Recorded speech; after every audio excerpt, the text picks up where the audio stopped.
हैं खास कार्यक्रम सियासी रंग और आपके साथ मैं हूं मोहम्मद कामर खान। इस कार्यक्रम के जरिए हम आपको राष्ट्रीय और स्थानीय स्तर की सियासी हलचल और गतिविधियों से रूबरू कराते हैं। साथ ही आपको ये भी बताते हैं कब कहां क्या किस तरह की सियासी उठापटक हुई, राजनीति के शतरंज पर ऐसी कौन सी नई बिसात बिछी जो सियासी गलियारों से लेकर चौक चौराहों तक चर्चा के केंद्र में रही, बहस का मुद्दा बनी और फिर तेज होती गई क्रिया प्रतिक्रिया, आरोप प्रत्यारोप की जंग, सियासी रंग।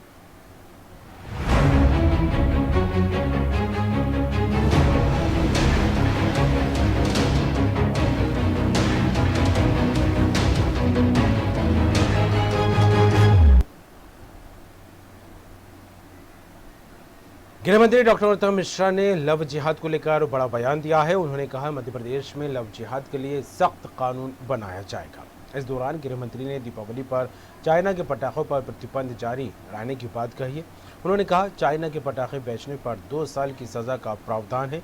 वहीं महिला अपराधों को लेकर गृह मंत्री ने कहा इन अपराधों के लिए टास्क फोर्स बनाई गई है। अवैध रेत खनन के खिलाफ भी सख्त कार्रवाई के निर्देश दिए गए हैं।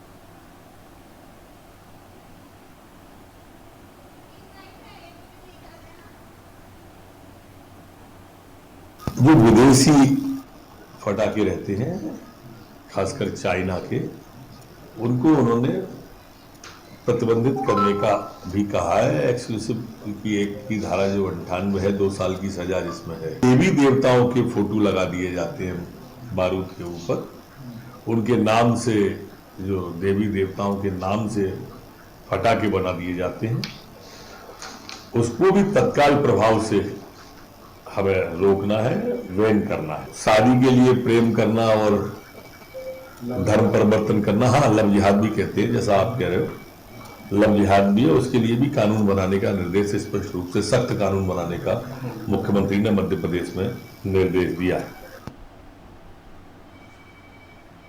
खबर पर बात करेंगे। राजेश सक्सेना हमारे साथ जुड़ गए हैं मध्य प्रदेश स्टेट। राजेश जी, आज एक बड़ा बयान गृह मंत्री डॉक्टर नरोत्तम मिश्रा की तरफ से निकलकर सामने आया है।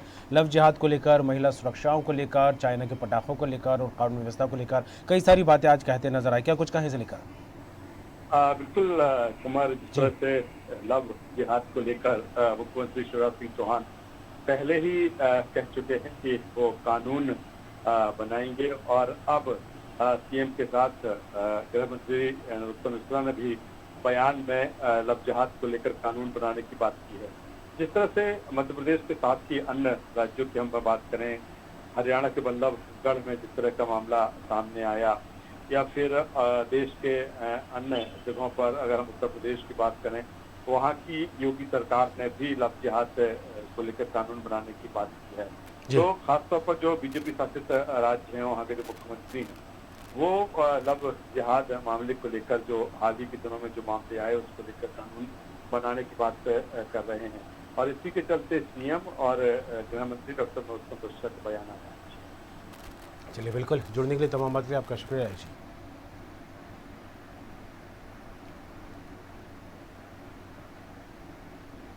मध्य प्रदेश में उपचुनाव के मतदान के बाद पूर्व मंत्री जीतू पटवारी ने एक बार फिर शिवराज सरकार पर हमला बोला। उन्होंने कहा 28 विधानसभा क्षेत्रों की जनता सीएम शिवराज और ज्योतिरादित्य सिंधिया को उनके द्वारा किए गए महापाप की महासजा देने जा रही है। सीएम शिवराज सिंह चौहान ने जिन 28 विधानसभा क्षेत्रों में करोड़ों रुपए के विकास कार्यों के नारियल फोड़े, उसके चलते मध्य प्रदेश की आर्थिक स्थिति गड़बड़ा गई है। ये सरकार 10 नवंबर तक कोई नीतिगत फैसले न ले, क्योंकि ये सरकार जाने वाली है। कि जो परिस्थितियां बनी मध्य प्रदेश की जनता ने पिछले 7-8 महीने में देखी, उसी का मतदान इस महापाप को महासजा देने के लिए हुआ है। क्यों वोट दे बीजेपी को, इन बिके हुए लोगों को? ये आम जनता में एक चलन सा था। तो मैं मानता हूं ये सब परिस्थितियां सर्वविदित है। कांग्रेस जीतने वाली है, बीजेपी जाने वाली है। दिवाली मध्य प्रदेश की जनता और लोकतंत्र के रक्षकों की मंत्री।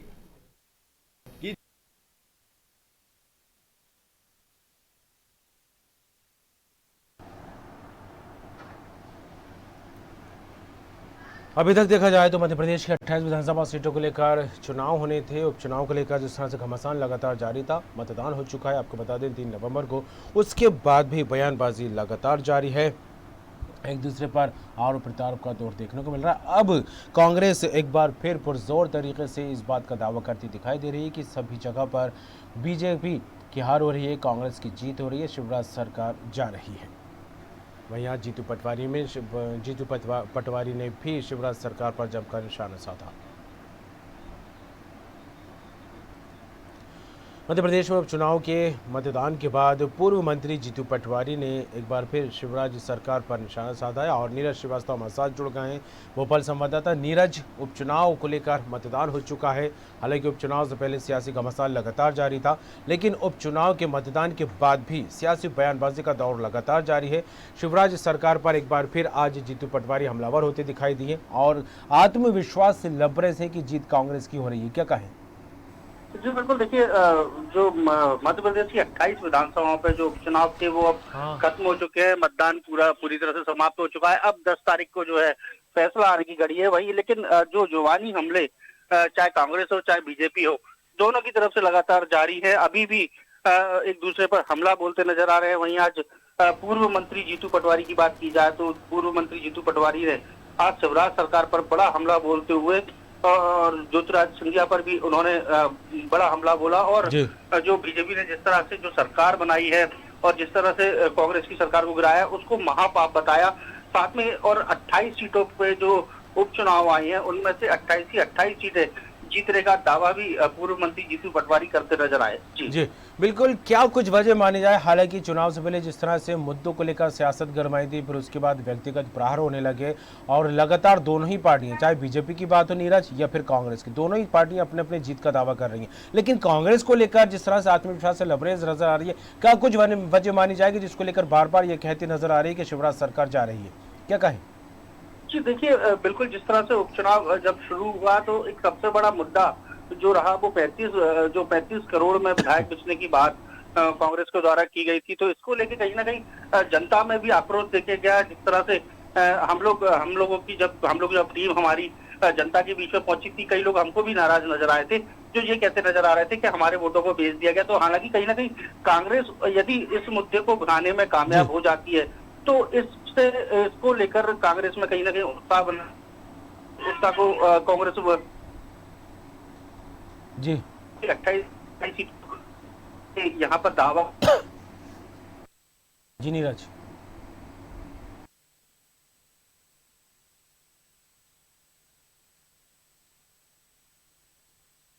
निकलकर बात सामने आई, गद्दार वाली बात और खरीद फरोख्त वाली बात को लेकर बीजेपी पर लगातार निशाना साधते रहे। शिवराज सरकार पर निशाना साधा गया तो ज्योतिरादित्य सिंधिया को भी निशाने पर लिया गया। लेकिन जिस तरह से बीजेपी ने एक बड़ा मुद्दा एक बार फिर किसान कर्ज माफी को लेकर बनाया, इस पूरे चुनावी बिसात में जिस तरह से मुद्दों को लेकर बात की जाए तो क्या लगता है कितना असर देखने को मिल रहा है? क्योंकि दोनों ही दल जीत के दावे करते दिखाई दे रहे हैं।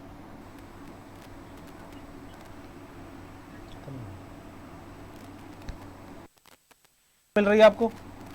जी नीरज, किस तरह देखे? क्योंकि राजनीतिक घमासान जिस तरह से देखने को मिला था, जो उपचुनाव की तारीखों के ऐलान के बाद से मतदान तक जो कांग्रेस की तरफ से आवाज बुलंद की गई वो ये रही कि खरीद फरोख्त को लेकर और गद्दार वाली बात को लेकर लगातार हमलावर होती रही शिवराज सिंह चौहान पर, उनकी सरकार पर, ज्योतिरादित्य सिंधिया पर।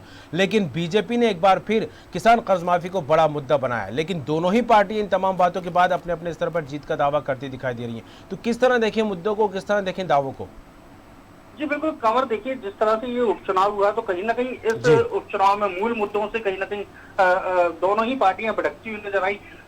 राष्ट्रवादी और गैर राष्ट्रवादी इस तरह के मुद्दे चले, चोर तक कहा गया, कुत्ता कमीना जैसे शब्दों का उपयोग जिस तरह से पूरे चुनाव प्रचार के दौरान जो भाषण दिए नेताओं ने उसमें जो किया गया, उसके बाद जो मूल मुद्दे कहीं दूर छूट गए थे। लेकिन कहीं ना कहीं टिकाऊ और बिकाऊ का एक जो मुद्दा था वो यहाँ पर जरूर कांग्रेस ने अपने तरीके से उसको बुलाने की कोशिश की है। और जिस तरह से कर्ज माफी को लेकर बीजेपी लगातार हमले कांग्रेस पर बोलती आ रही है कि जिस तरह से 1.5 साल कमलनाथ की सरकार रही उसमें कर्ज माफी कम किसानों का, कुछ किसानों का कर पाई। तो कहीं ना कहीं बीजेपी कांग्रेस में जवानी जंग उपचुनाव के बाद भी जारी है। अब मतदान हो चुका है, लेकिन अब 10 तारीख को देखना होगा कि ऊंट किस करवट बैठता है, बिल्कुल किसको सत्ता का लाभ मिलता है। चलिए, जुड़ने के लिए तमाम बात के लिए आपका धन्यवाद नीरज।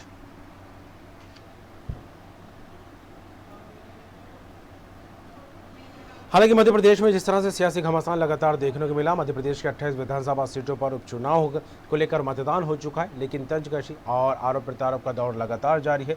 फिलहाल ऊंट किस करवट बैठेगा, बाकी सही बातें देखने वाली बात होगी, क्योंकि 10 तारीख को इसके नतीजों का इंतजार करना पड़ेगा। लेकिन जिस तरह से सियासत लगातार गरमाई हुई है, क्योंकि कांग्रेस के साथ जो सबसे बड़ी चुनौती वो ये है कि अपनी खोई हुई सत्ता को वापस पाना है, और उसके लिए कांग्रेस जद्दोजहद करती नजर आ रही है। लेकिन बीजेपी को लेकर बात की जाए तो बीजेपी सरकार में बने रहना चाहती है और उसको लेकर भी अलग रणनीति के तहत आगे बढ़ती दिखाई दी है। फिलहाल क्या कुछ नतीजे आएंगे देखने वाली बात होगी। और रुख करेंगे छत्तीसगढ़ का जल जीवन मिशन योजना को लेकर लगातार सियासी संग्राम देखा जा रहा है। वहीं इस बीच पूर्व मुख्यमंत्री डॉक्टर रमन सिंह ने प्रधानमंत्री नरेंद्र मोदी को पत्र लिखकर इस पूरे मामले की जानकारी देते हुए कहा है कि केंद्र से 7,000 करोड़ की राशि जो इस योजना के लिए दी गई है, उसमें कई तरह से घोटाले की बात सामने आई है। अगर कहा जाए तो इस वजह से ही सरकार ने इस टेंडर को पूरी तरह निरस्त किया, लेकिन बावजूद इसके भूपेश सरकार इससे निरस्त तो कर रही है, लेकिन अभी भी इस मामले पर राज्य सरकार लापरवाह है। डॉक्टर रमन सिंह ने इस मामले पर जांच की मांग भी प्रधानमंत्री नरेंद्र मोदी से की है। वहीं दूसरी ओर प्रधानमंत्री को लिखे गए पत्र को लेकर रायपुर ग्रामीण विधायक सत्यनारायण शर्मा का कहना है कि जब कमेटी ने इस पूरे टेंडर को ही रद्द कर दिया है तो जांच करके इसमें किस बात की जांच का बात का डॉक्टर रमन सिंह बात कर रहे हैं।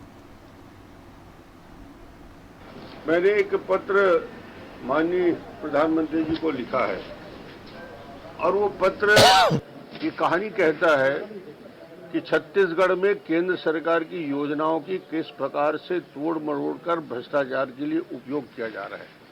इस पर तो निर्णय हो गया है। मुख्य सचिव की अध्यक्षता में कमेटी बनी थी, उस कमेटी ने इस पर टेंडर रद्द कर दिए। अब इशू कहाँ है? जब वो चीज हुई नहीं तो इशू क्या है? काहे की जांच? किस बात की जांच? वो तो समाप्त हो गया, चैप्टर ही खत्म हो गया, तो किस बात की जांच की मांग कर रहे हैं? संवाददाता हमारे साथ जुड़ गई हैं। निधि, सत्ता परिवर्तन छत्तीसगढ़ में जब से हुआ तकरीबन 2 साल का वक्त हो गया, लेकिन इस बीच कई मुद्दों को लेकर केंद्र सरकार और राज्य सरकार के बीच तकरार की खबरें लगातार निकलकर सामने आती रही हैं। और जल जीवन मिशन को लेकर जिस तरह से एक बार फिर सियासी संग्राम देखने को मिल रहा है छत्तीसगढ़ में, क्या कहें इसे लेकर? जी बिल्कुल, अगर बात जाए तो जल जीवन मिशन एक योजना थी जिसके अंतर्गत केंद्र से 7,000 करोड़ की राशि राज्य को दी गई थी, लेकिन इसमें कई तरह के विवादास्पद थी ये योजना, क्योंकि जो बाहरी ठेकेदार हैं उन्हें कई तरह के टेंडर दिए गए थे और जो छत्तीसगढ़ के ठेकेदार हैं इस टेंडर में उन्हें कहीं कोई जगह नहीं मिली थी। 100 करोड़ का भी उन्हें टेंडर नहीं दिया।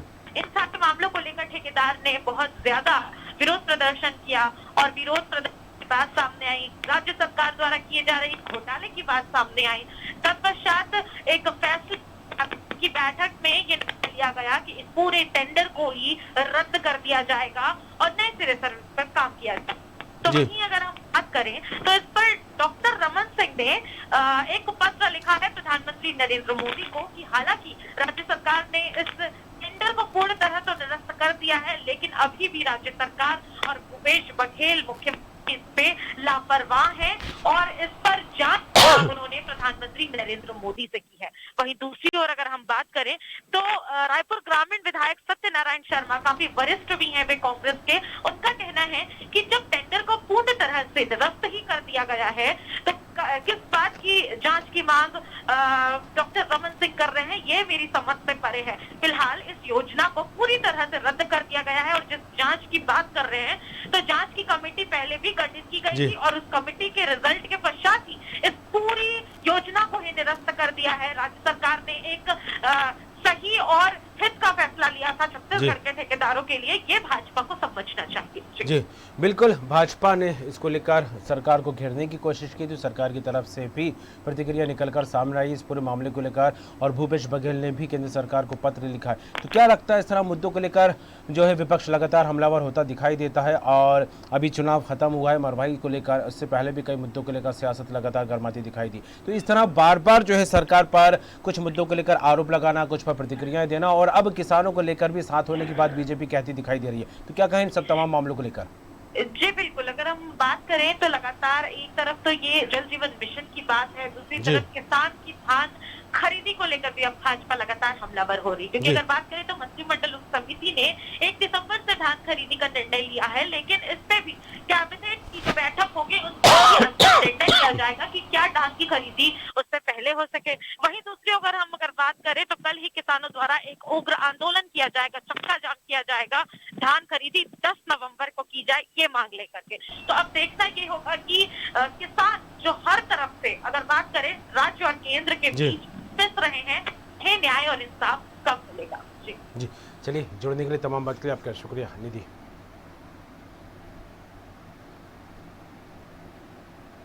और इसी के साथ इस खास कार्यक्रम से असर में फिलहाल इतना ही, दीजिए इजाजत, खबरों का सिलसिला बना रहेगा।